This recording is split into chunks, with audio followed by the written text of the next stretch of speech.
కష్టాలు ఏవైనా ఒంటరిగానే ఎదుర్కోవాలి. ఇక నిర్ణయాలు ఎప్పుడు కూడా నిశ్శబ్దంగానే తీసుకోవాలి. మన ప్రతి కదలికను బయటకు పరిచయం చేయాల్సిన అవసరం లేదు. ఇక అలా చేస్తే ఏం జరుగుతుందో మీకు తెలుసు. అర్థమైందనుకుంటా.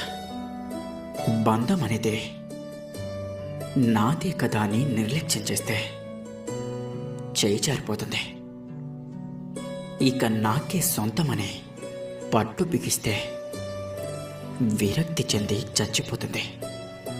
గుర్తుంచుకోండి, ప్రతిదీ కూడా మనకు ముందే చెప్పి జరగదు. తప్పించుకునే అవకాశం అనేది అస్సలుండదు.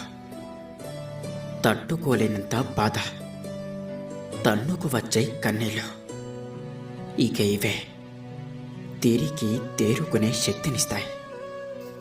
ఈ ఇతరులతో పోల్చుకుంటూ నిన్ను నువ్వు తక్కువ చేసుకోకు.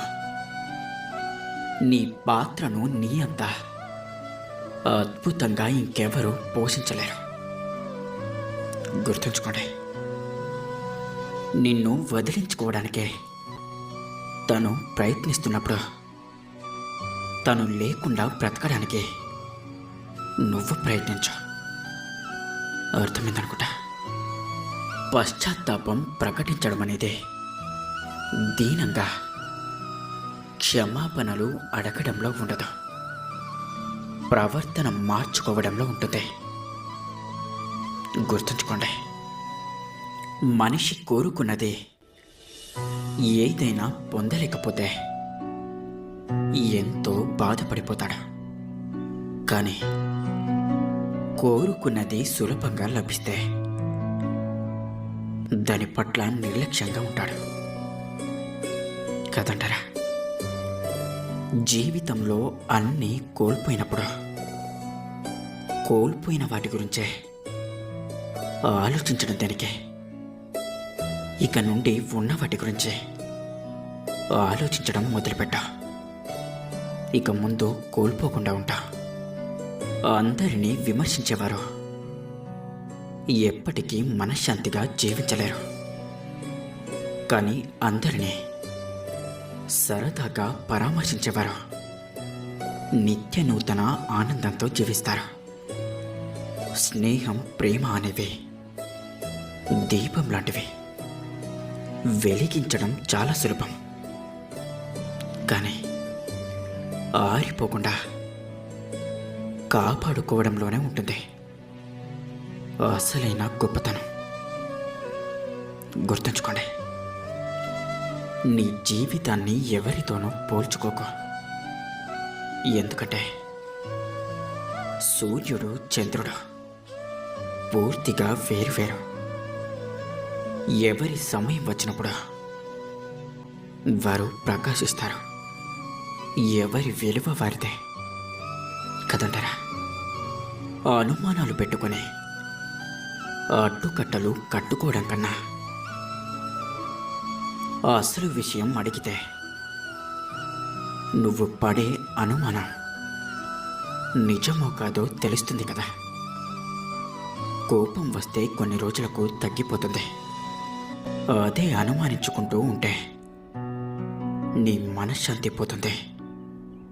అలాగే మీ యొక్క బంధం కూడా పోతుంది. గుర్తుంచుకోండి, మనం లెక్కలోకి రావాలంటే కొన్నిటిని లెక్క చేయడం మానేయాలి. అర్థమైందనుకుంటా. గతంలో వెన్నుపోటు అనేది శత్రువులు మాత్రమే పొడిచేవారు. కానీ ఇప్పుడు మాత్రం మిత్రుడితో పాటు ప్రేమించిన వాళ్ళు, సొంత వాళ్ళు కలిసి వెన్నుపోటు పొడవడం చూస్తున్నాం. అందుకే నీతో నువ్వు బ్రతుకో. ఇక్కడ ఎవరు కూడా నీవారు గారు కదంటారా. మనిషికి నిలబడటం తేలిక, పరిగెత్తడం కష్టం, అవునా? కానీ మనసుకి మాత్రం పరిగెత్తడం తేలిక. నిలబడటమే కష్టం. ఇక ఎవరి మనస్సైతే నిలకడగా ఉంటుందో వారి యొక్క మనశ్శాంతిని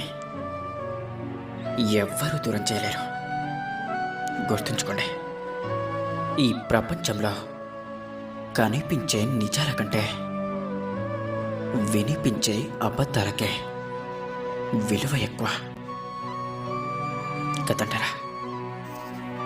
ఈ కాలంలో నమ్మేంత మంచివారు లేరు, అలాగే నటన రాని అమాయకులు లేరు. జాగ్రత్తగా ఉండండి. గుర్తుంచుకోండి, ఒంటరిగా ప్రయాణించే వారికే బలమైన రెక్కలుంటాయి. అర్థమైందనుకుంటా. పంచదార తీయగా ఉందని ఎక్కువగా తినడం ఆరోగ్యానికి హానికరం. అలాగే మనుషుల మాటలు తీయగా ఉన్నాయి అని నీ బలాన్ని, నీ బలహీనతలని అన్నీ పంచుకోవడం కూడా నీ జీవితానికి హానికరమే. ఎందుకంటే నువ్వనుకున్నంత మంచివారు ఈ ప్రపంచంలో ఎవరూ లేరు. గుర్తుంచుకోండి, నీకు బాగా దగ్గర వారు ఎవరు తెలుసా? నీకు ఎవరిని కలిసినప్పుడు ఆనందం కలుగుతుందో వారు కాదు, ఎవరిని కోల్పోయినప్పుడు బాధ కలుగుతుందో వారే నీ మనసుకు అసలైన దగ్గరవారు. ఎదురు పడితే ఎవరైనా పలకరిస్తారు, కానీ గుర్తుపెట్టుకొని ప్రతిరోజు పలకరించేవారు ఉండడం ఎంతో అదృష్టం. అలాంటి వారు చాలా తక్కువ మంది ఉంటారు. వారిని నిర్లక్ష్యం చేయకండి. ఎదుటి వాళ్ళు నిన్ను నమ్మడం లేదు అని ఆలోచించడం కన్నా ఒకరిని నమ్మించాల్సిన అవసరం నాకేంటి అనుకో. నిన్ను నువ్వు గెలిచినట్లే. మోసానికి ఇంకా నమ్మక ద్రోహానికి చాలా తేడా ఉంది. మోసం అనేది అందరూ చేస్తారు, కానీ నమ్మక ద్రోహం మాత్రం నమ్మిన వాళ్ళు మాత్రమే చేస్తారు కదంటారా?